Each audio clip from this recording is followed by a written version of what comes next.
Hablaremos hoy del estoicismo. La gente cree que ser estoico es caminar bajo la lluvia sin quejarse, bueno, algo así. Pero la verdad es que el estoicismo nació en el siglo III antes de Cristo, mucho después que la lluvia, de todos modos. Nació cuando un hombre llamado Zenón de Sitio desembarcó en Grecia. El tipo venía de Chipre y llegó a Atenas. Atenas era en aquel entonces todavía una brillante capital intelectual, aunque políticamente las cosas ya no andaban bien, ¿no? En realidad no volvieron a andar bien nunca más en la historia. El caso es que allí llegó Zenón a Atenas, entrevistó, como hacían todos, al oráculo para saber cuál era el mejor tipo de vida. Y el oráculo le dijo la siguiente y sabia frase: debes tener trato con los muertos. Debes tener trato con los muertos. Zenón hizo esto enseguida. Tuvo trato con los muertos, casi como un Quevedo anticipado, ya que se puso a leer a los antiguos. Recuerden el soneto de Quevedo, escuchando con los ojos a los muertos.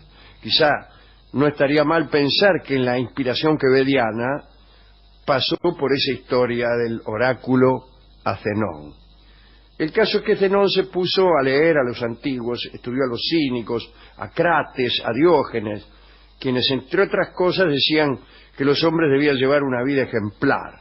Así Crates había impuesto a su mujer el vivir en una casa de vidrio, no literalmente, ya que el vidrio no era tan sencillo en aquellas épocas, pero sí metafóricamente. El caso es que a él le parecía que nada debía ser ocultado. Luego de estas lecturas, Zenón fundó una escuela, se rodeó de discípulos. A diferencia de los otros sofistas, Zenón y sus amigos no cobraban las lecciones. Como resultado, dice aquí, muchos de sus alumnos eran indigentes. Bueno, la indigencia no es el resultado de que no le cobren. Claro. Bien. El caso es que andaban rodeados de una nube de miserables, casi todos desnudos, haraposos, fachudos, dirían en el Uruguay.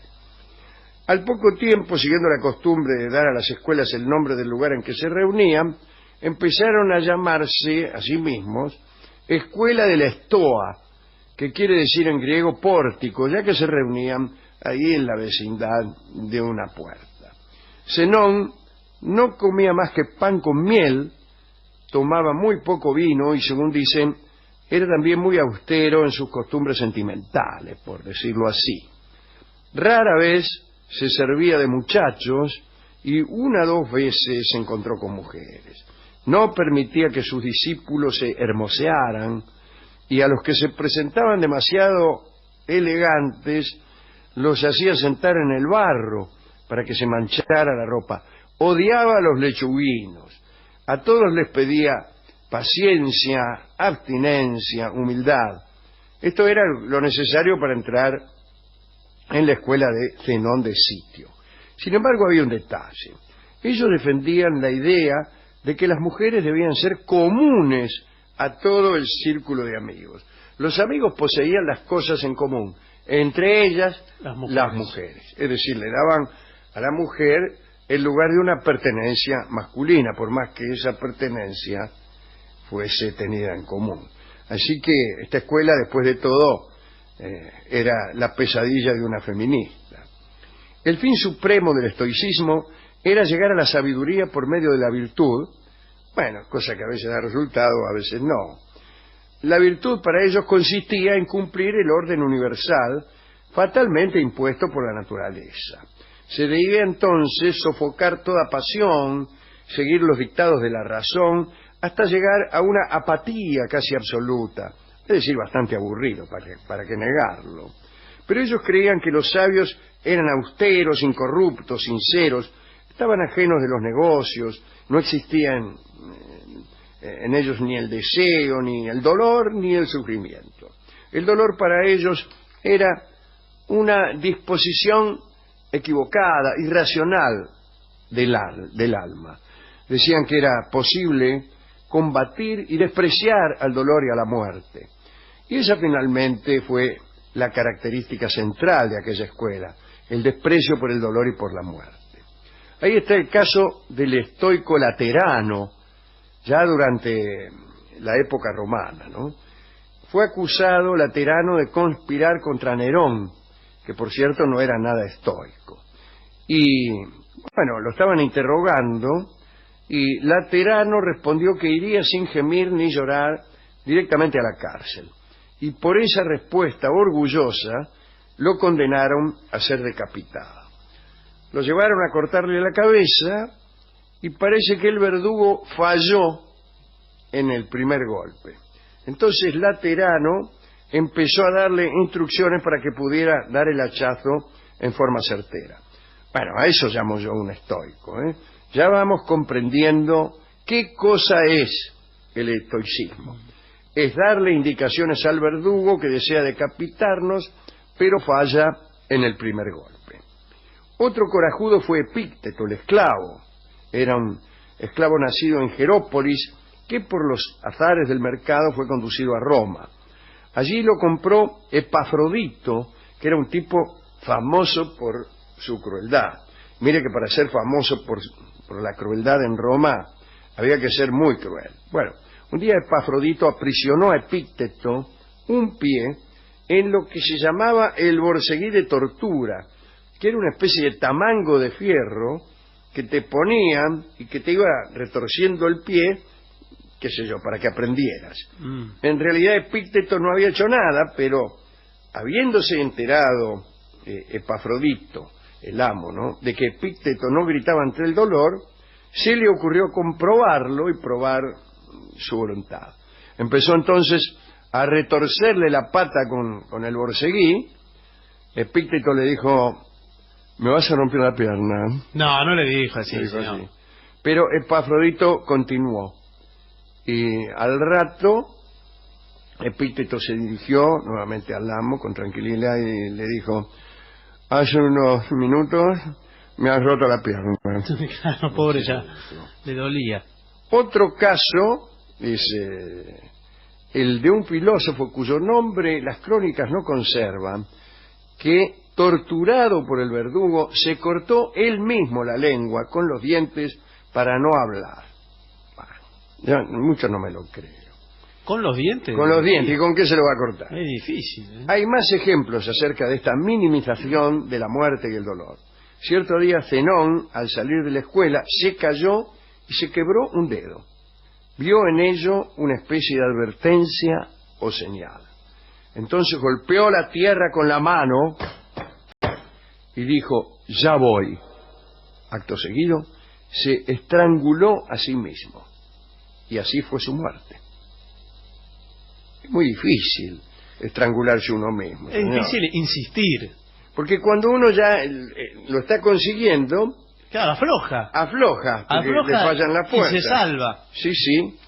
Bueno, para Epícteto, volvemos al esclavo estoico, el necio es el que está dominado por las pasiones y es el que cree que la libertad de los hombres consiste en conseguir que todo salga de acuerdo a la voluntad de uno. Epícteto pensaba lo contrario: la libertad y la sabiduría era lo razonable y las pasiones eran un movimiento del alma contrario a la naturaleza. El destino era algo ineludible y había que tener una actitud sumisa. Bueno, aquí aparece la discusión con los epicúreos, ¿no? Para quienes en verdad los átomos se hallaban dotados con una espontaneidad que permitía al hombre la libertad de sustraerse a aquella estructura fija del mundo. Vamos, los estoicos eran deterministas y los epicúreos no. El pensamiento estoico hablaba también de un eterno retorno. Nemesio, ¿qué hace Nemesio?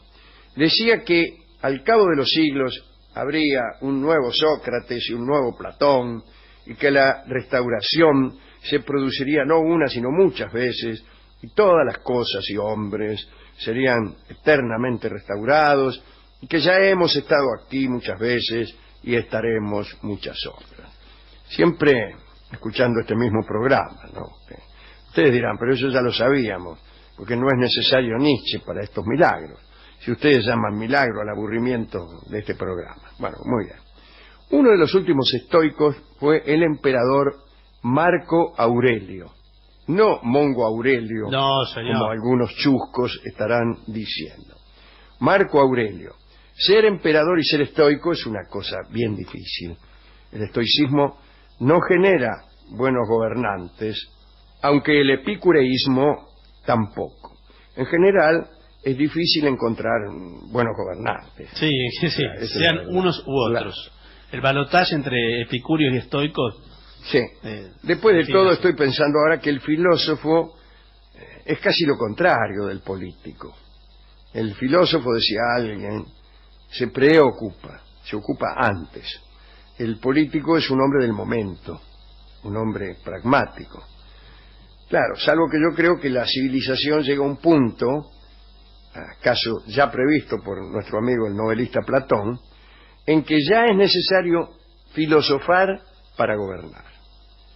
Bueno, Marco Aurelio abandonó todos los lujos y placeres, siendo emperador, y decidió vivir en la austeridad más absoluta. Era una especie de Pepe Mujica. Sí.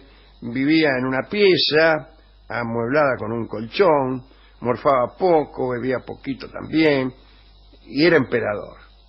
Después de él vinieron un montón de emperadores bastante degenerados, empezando por el hijo de Marco Aurelio, que se llamaba Cómodo. Sí, mire. Mire usted.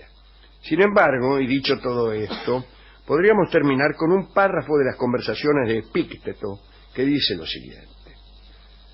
Tengo aquí escrito lo que dijo. Ah, ¿lo tiene ahí? Conozco muchos hombres que recitan fórmulas de los estoicos, pero no conozco a ninguno que lo sea.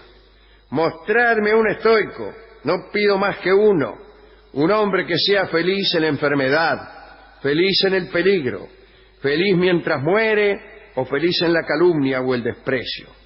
Quizá exista alguno que solo comience a hacerlo. Quizá la sabiduría no sea accesible a los hombres. Bueno, le faltó decir que quizá la sabiduría no era esa, no estaba en ese lugar.